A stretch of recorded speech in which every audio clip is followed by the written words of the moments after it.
Assalamualaikum warahmatullahi wabarakatuh. Semoga kita selalu dalam lindungan dan rahmat Allah Subhanahu wa Ta'ala.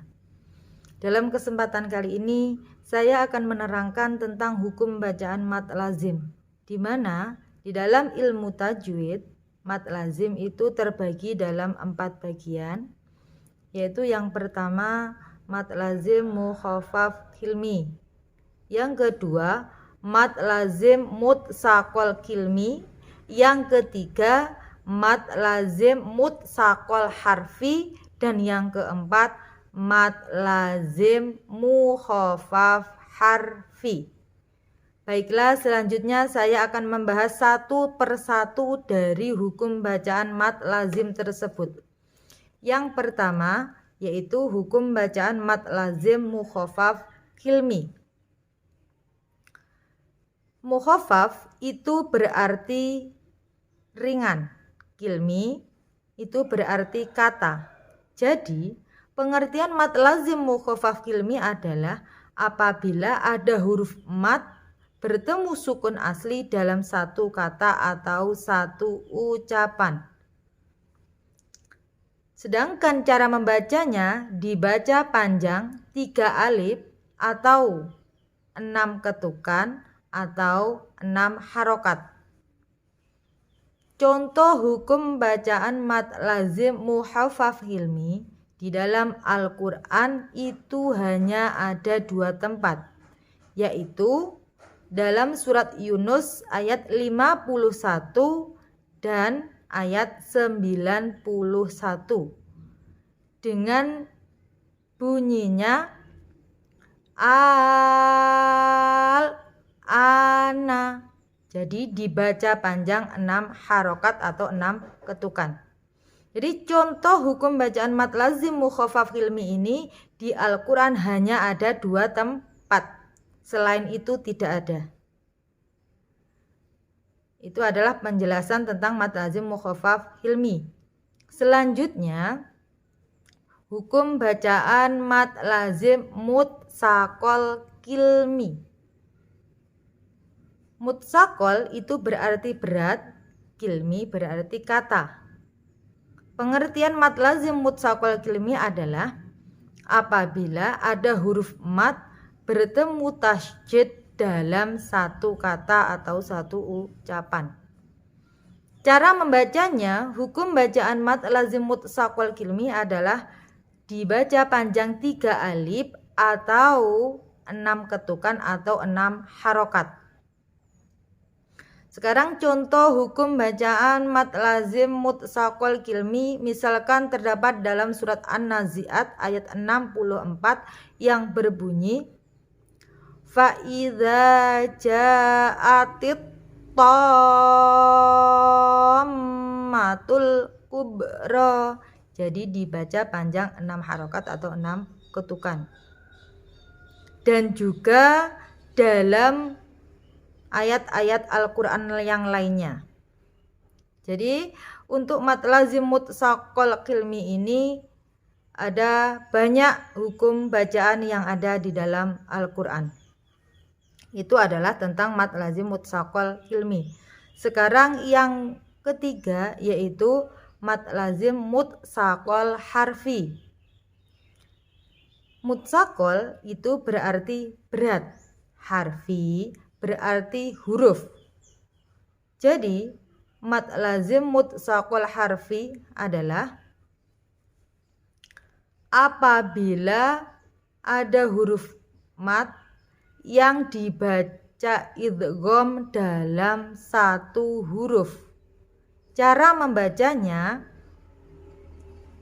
dibaca panjang 3 alif atau 6 ketukan atau 6 harokat. Sekarang contoh hukum bacaan mad lazim mutsaqal harfi yang ada di dalam Al-Quran.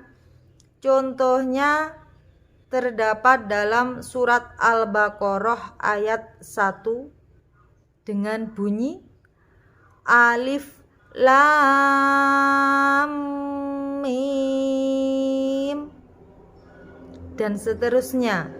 Jadi mad lazim mutsaqal harfi ini ada di depan surat atau di awalan surat.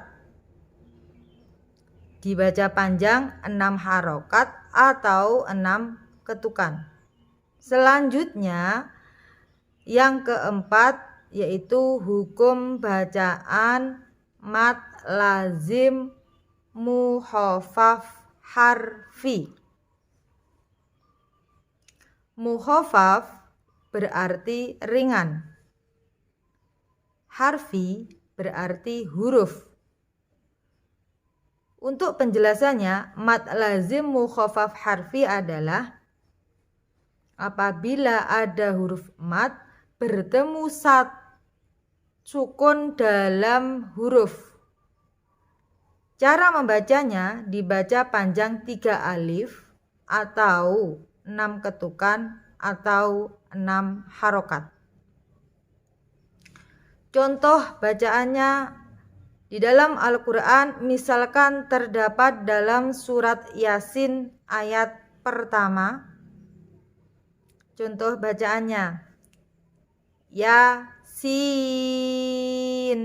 Jadi dibaca panjang 6 harokat atau 6 ketukan. Itu adalah contoh hukum bacaan mad lazim mukhafaf harfi. Perlu diketahui bahwa mad lazim mukhafaf harfi dan mad lazim mutsaqal harfi itu semuanya berada pada awal surat atau ayat pertama dalam sebuah surat Al-Quran.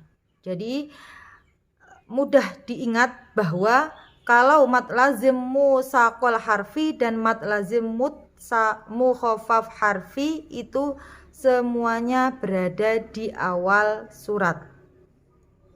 Itu adalah penjelasan tentang mad lazim mukhafaf harfi dan mad lazim mutsaqal harfi. Jadi kita saat membaca Al-Quran harus dapat memadukan hukum bacaan tajwid dengan bacaan yang ada di dalam Al-Quran. Karena membaca Al-Quran dengan kaidah ilmu tajwid itu hukumnya wajib. Untuk apa? Agar kita saat membaca Al-Quran kalau sesudah sesuai dengan tajwidnya tidak keliru, makna yang ada di dalam Al-Quran itu tidak berubah atau terjemahan kandungan makna ayat Al-Quran itu tidak keliru. Sehingga kita saat ingin mengerjakan sesuatu yang sesuai dengan ayat Al-Quran itu, kalau kita membaca Al-Quran dengan tajwid benar, maka artinya juga benar. Dan yang kita lakukan nantinya juga akan menjadi benar. Karena kenapa? Karena Al-Quran adalah salah satu mukjizat Nabi Muhammad sebagai petunjuk atau pedoman umat Islam untuk digunakannya dalam melakukan kegiatan sehari-hari. Jadi sudah sepatutnya kita saat membaca Al-Quran harus sesuai dengan kaidah ilmu tajwid agar kandungan ayat yang disampaikannya itu tidak keliru. Jadi kita harus memperhatikan panjang pendeknya. Itu adalah mengenai hukum bacaan mad lazim yang ada di dalam ilmu tajwid. Untuk pembelajaran mad lazim ini di Madrasah Sanawiyah itu terdapat dalam bab 1 semester 1 kelas 9.